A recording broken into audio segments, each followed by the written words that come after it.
शिव महापुराण की कथा कहती है, 3 वृक्ष, 3 पशु, 3 पक्षी और 3 जलचर पितरों के तुल्य होते हैं। बहुत ध्यान देना शिव महापुराण की इस पितृ शांति शिव महापुराण को जो आप सुन रहे हो नैमिषारण्य से, बहुत ध्यान से सुनो। पितृ दोष है, इसके लक्षण क्या है? घर में अशांति होना, घर में 4-5 लोग रह रहे हैं, जरा जरा सी बात में क्लेश हो, समझ लो पितृदोष है। पितृदोष, 1 रुपया कमा कर लाओ, 1.25 रुपए खर्च हो, खूब पैसा आए हाथ में दिखे ही नहीं, समझ लेना पितृदोष। 4 दिन दुकान अच्छी चले, बाकी के समय बैठना पड़े, समझ लेना पितृदोष। घर में बच्चे चिड़चिड़े हो जाएं, गलत संगति में डूब जाएं, समझ लो चिड़चिड़ हो रहे हैं, पितृदोष। घर के बच्चे माता पिता का आदर ना करें, सम्मान ना करें, तेज आवाज में बात करें, समझ लो पितृदोष। पितृदोष मालूम पड़े। और इतने से भी अगर आप नहीं समझ सकते, परिवार का कोई एक व्यक्ति जब जब भोजन करने बैठे तब तब उसकी थाली में बाल आए, भले वो होटल में खाए तो भी बाल आ जाए, वो कहीं खाना खा रहा है तो बाल आ जाए। 8-15 दिन में, 4 दिन में, 3 दिन में, 2 दिन में, 6 दिन में आपकी थाली के भोजन में अगर बाल निकल रहा है, केश निकल रहा है, समझ लेना कि पितृ आपसे कुछ मांग रहे हैं, पितृ आपसे कुछ चाहते हैं। क्योंकि पितृ बोलते नहीं आता, केवल घर का व्यक्ति जब भोजन करने बैठेगा, सब अच्छे से बनाया, सब अच्छे से करा, फिर भी थाली में अगर बाल निकल रहा है। और कोई व्यक्ति ऐसा होता है जिसकी थाली में बार बार बाल आता है, वो कितने ही केले, पत्नी को भी कह दिया, परिवार को भी कह दिया, तो भी वो होटल में खाएगा तो बाल आ जाएगा, अचानक आ जाएगा, भले पानी पिएगा तो आ जाएगा, कुछ खाएगा तो बाल आएगा। 8 दिन में, 15 दिन में, 6 दिन में उसके भोजन में बाल आएगा ही आएगा। समझ लो पितृ कुछ कहना चाहता, पितृ कुछ बताना चाहता, कुछ वर्णन करना चाहते। घर में अगर आप उससे भी नहीं समझ सकते तो घर में बैठे बैठे एकदम गंध आने लगे। 8 दिन में, 4 दिन में, 6 दिन में, ना जाने कौन सी गंध की बदबू सी आ रही, कोई गंध आ रही, कोई सुगंध सी आ रही, कोई गंध सी आ रही, समझ लो पितृ की छाया पड़ रही है, पितृ कुछ मांग रहा है। 8 दिन में, 15 दिन में कोई भी अगर आपको नहीं आएगा तो कोई दूसरा कहेगा आज घर में ऐसी गंध क्यों आ रही है, कोई आकर कह देगा गंध गंध क्यों आ रही है, उसका मतलब है पितृ आपसे कुछ मांग रहा है, कुछ कहना चाहता है, कुछ मत करो। अगर ज्यादा लगता है कि हमारे घर में पितृदोष है, पैसे नहीं आ रहे, लक्ष्मी नहीं टिक रही, पीपल के पत्ते पर श्राद्ध पक्ष की एकादशी के दिन और द्वादशी के दिन पीपल के पत्ते पर शहद की 7 बिंदियां लगा दीजिए, उसी पर चंदन लगा दीजिए, 7 आखे चावल, सफेद चावल उस पर रख दीजिए, एक जौ, थोड़ी थोड़ी काली तिल उस पर रख दीजिए। अपने पूर्वजों का नाम लेकर, पितरों का स्मरण कर कर, गोत्र बोलकर, नाम बोलकर बहते हुए पानी में उस पत्ते को छोड़ दीजिए।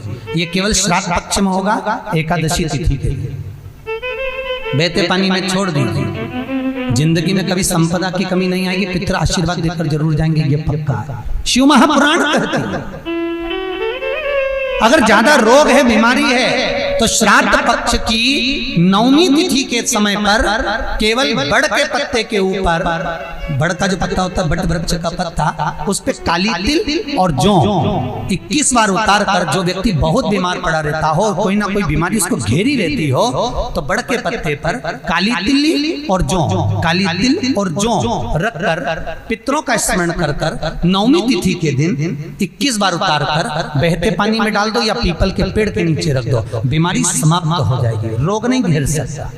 अगले श्राद्ध तक लिखकर रखना कि किस तारीख को करा, किस तिथि को करा, अगली तिथि तक जानना, आपको रोग नहीं आएगा, बीमारी नहीं आ सकती, कष्ट नहीं आएगा।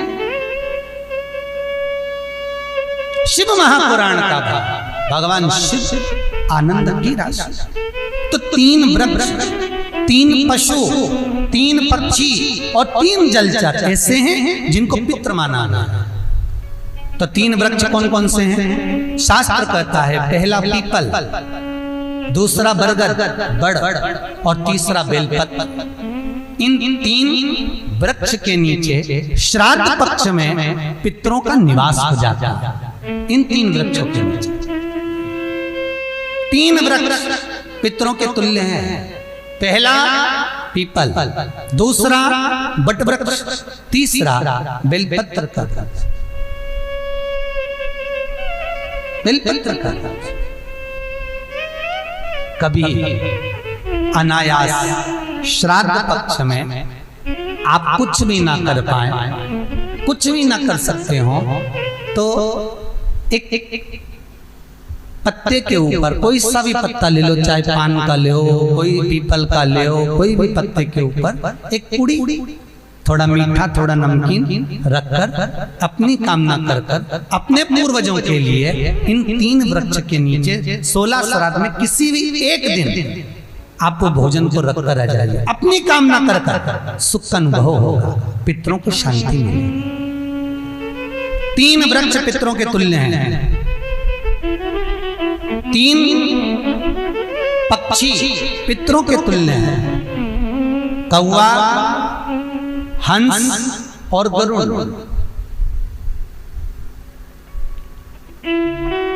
एक कौवा और एक श्वान, कुत्ता, ये 2 ऐसे होते हैं जिनको 20 मिनट पहले, आधे घंटे पहले, 1 दिन पहले, 24 घंटे पहले, 48 घंटे पहले क्या होने वाला होता है कौवे को और श्वान को भान हो जाता है। क्यों?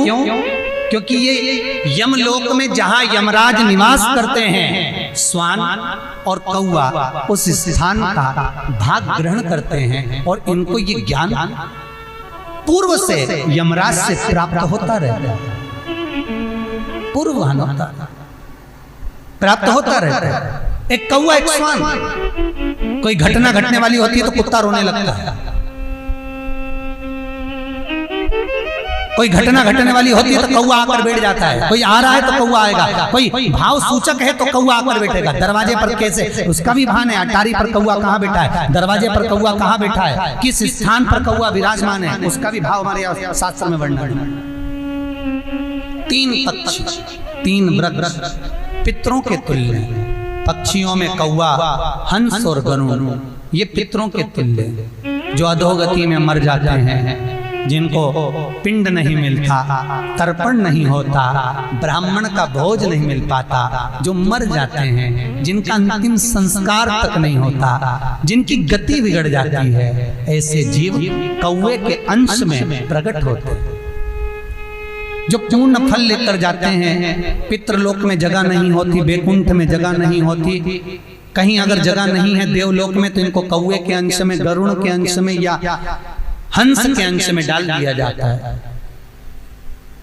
महाराज फिर अगला वर्णन किया, 3 पशु, कुत्ता, गाय और हाथी ये पितरों के तुल्य होते हैं। शिव महापुराण की कथा कहती है अगर श्राद्ध पक्ष में गया नहीं जा सकते तो गाय के मुख में गयासुर ने वर दिया था कि गाय के मुख में अगर कोई गया नहीं आ पाएगा तो गयासुर 16 दिन गाय के मुख में निवास करेगा। और गाय के मुख में श्राद्ध के समय पर अगर कोई रोटी देगा, श्राद्ध के समय पर जो भाग देगा उसको गया जी में पिंड करने का पुण्य फल प्राप्त होगा। ये गयासुर का वर गौ माता के लिए था। तो गाय के मुख में 16 दिन तक गया क्षेत्र का पिंड का भाग प्राप्त होगा। कुत्ता, गाय और हाथी। श्वान को रोटी क्यों देते हैं? क्योंकि श्वान पितरों को अपना भाग प्रदान कर देता है। श्वान रखता नहीं है, चुका देता। फिर 3 जलचर है महाराज जो पितरों के तुल्य हैं, मछली, कछुआ और नाग। पिंड जो बनाया जाता है वो पानी में दिया जाता है। मछली जिसको पाती है वो पितरों को प्राप्त होता है। कछुआ श्रावण के इस 16 श्राद्ध के अंतर्गत कछुआ यदि आपके दिए हुए भाग को पा लेता है तो वो जीव उसी समय पर तर जाता है। और महाराज नाग वो